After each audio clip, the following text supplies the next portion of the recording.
সকলোকে নমস্কাৰ কৰি জনাইছোঁ। আমাৰ আজি কি হ'ল, আমাৰ 12টা শ্ব' আছিলে, OD1 OD2 দুটা স্ক্ৰীন আছিলে, কিন্তু ছাডেনলি OD2ৰ মানে কি বেয়া হৈ গ'ল। OD2ৰ বেয়া হৈ যোৱাৰ কাৰণে আমি মানে কিন্তু এক্সিবিশ্যন কৰিব নোৱাৰিলোঁ।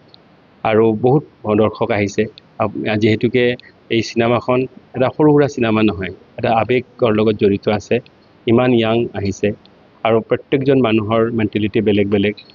এতিয়া আমি যথেষ্ট প্ৰস্তুতি লৈছিলোঁ সকলো ক্ষেত্ৰতে, প্ৰজেক্টৰৰ ক্ষেত্ৰত বা UFO মেইনটেইন কৰে সাধাৰণতে, আমি মেইনটেইন নকৰোঁ। তেখেতসকলৰ এইটো এটা ভাগ, তেখেতসকলে প্ৰজেক্টৰবোৰ আমি UFOৰ থ্ৰুতে লওঁ, আমি ভাড়াত লওঁ। মেক্সিমাম চিনেমা হ'লে এইটোৱেই কৰে।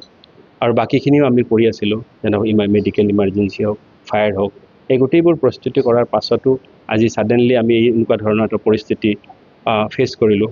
আৰু এটা ক্ৰাউডক আমি ফেচ কৰিব লগা হ'ল। খুব ডিফিকাল্ট হয় ক্ৰাউডক ফেচ কৰা, বুজোৱা ইমান সহজ নহয়।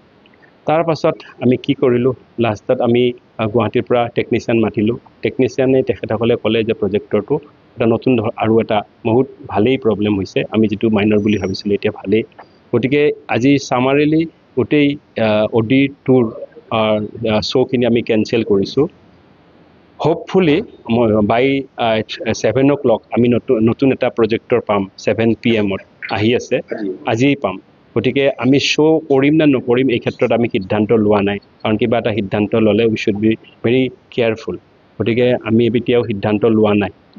আৰু আমি অহাকালি আমি এটা ভাবি থৈছোঁ, এতিয়াও সিদ্ধান্ত লোৱা নাই, ভাবিছোঁ আমি এটা শ্ব' বঢ়াই দিম, যাতে যিসকলে আমি চিনেমা চাব নোৱাৰিলে তেখেতসকলে অন্ততঃ চাব পাৰিব।